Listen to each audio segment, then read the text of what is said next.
saya membuat gedung mahal-mahal itu untuk memisahkan itu. 7 miliar untuk gedung dibangun untuk supaya tidak bertemu antara putra dan putri. Antum hormati saya. Uang gak ada artinya kalau melanggar syariat. Gitu ya? Udah, itu jawabannya. Terima kasih Ustaz. Kemudian selanjutnya ada market day. Nah, catatan untuk market day nanti biar market day-nya lebih meriah, apakah untuk market day ini bisa digabung dengan acara lain, misalkan sebelum market day ada kajian sama Kak Fudel mungkin, sama Kak Imron. Setelah kajian baru kita ke acara market day-nya.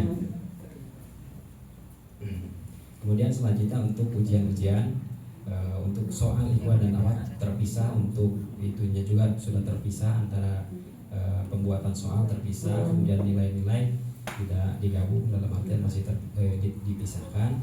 Kemudian untuk targetnya yang sama, jadi target halaman masih sama. Kemudian untuk rapor semester 1 pembagiannya tanggal 22 Desember. Kemudian catatannya adalah tempat pembagian rapor berada di masing-masing kelas, sehingga wali kelas lebih bisa leluasa menyampaikan terkait observasi perkembangan siswa saat pembagian rapor. Kemudian mengenai kelas meeting, tidak seperti tadi. Kemudian MHQ, di sini untuk MHQ PJ-nya MHQ yang SD ya, saya sendiri. Kemudian untuk catatannya, apakah ada informasi kapan MHQ nasional DS agar tidak bentrok? Tanggal 2 ya, tanggal 2 Oktober ya. Kemudian terkait bukber dan maulid tadi sudah.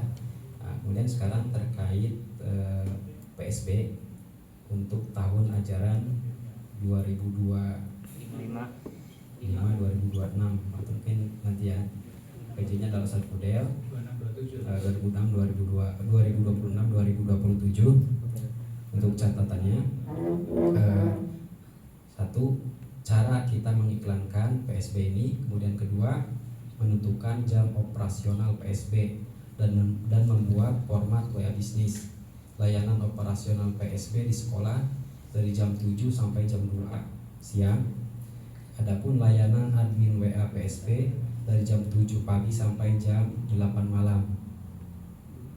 Kemudian poin ketiga, PSB membutuhkan HP khusus untuk penerimaan dan informasi kontak. Keempat, butuh kepastian ruangan untuk menerima calon wali murid. Untuk sementara mungkin kita bisa menggunakan ruang meeting, kemudian ruang tamu dan perpustakaan.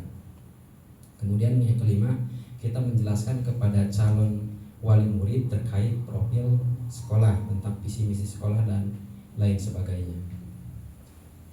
Kemudian untuk tambahan-tambahan, insya Allah ke depan akan ada supervisi soal ujian.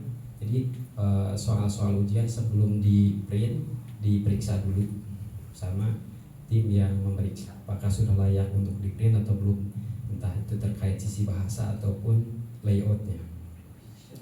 Kemudian poin selanjutnya adalah mengenai soal ujian PTS dan PAT, masing-masing ikhwan antara akhwat dipisah. Itu masih sama poin seperti yang tadi ya.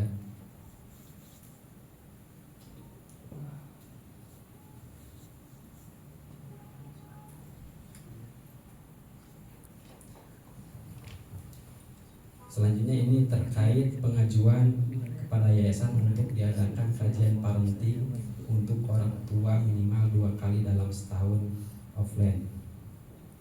Karena memang ada beberapa wali yang melepas begitu saja anaknya ke SDTA. Jadi seakan-akan percaya penuh jika anaknya di sekolah ke SDTA bisa hafal sekian juz tanpa didampingi di rumahnya masing-masing. Jadi kita misalkan gurunya di sekolah sudah mentalakikan, menerima setoran yang membimbing, tapi ketika pulang ke rumah anaknya bebas main game, main HP dan lain sebagainya, sehingga tidak dikontrol sama orang tuanya, bahkan setoran WA pun tidak. Nah, ini untuk menyadarkan sebagian wali santri atau wali siswa yang demikian, kami mengajukan kepada yayasan untuk diadakan kajian parenting untuk orang tua minimal 2 kali dalam setahun di awal semester. Misalnya semester 1 di awal semester, kemudian di semester 2 di awal semester juga. Mungkin bisa contohnya di pengisinya Ustaz Anik Darajat ataupun ustaz-ustaz yang terkenal di Bekasi.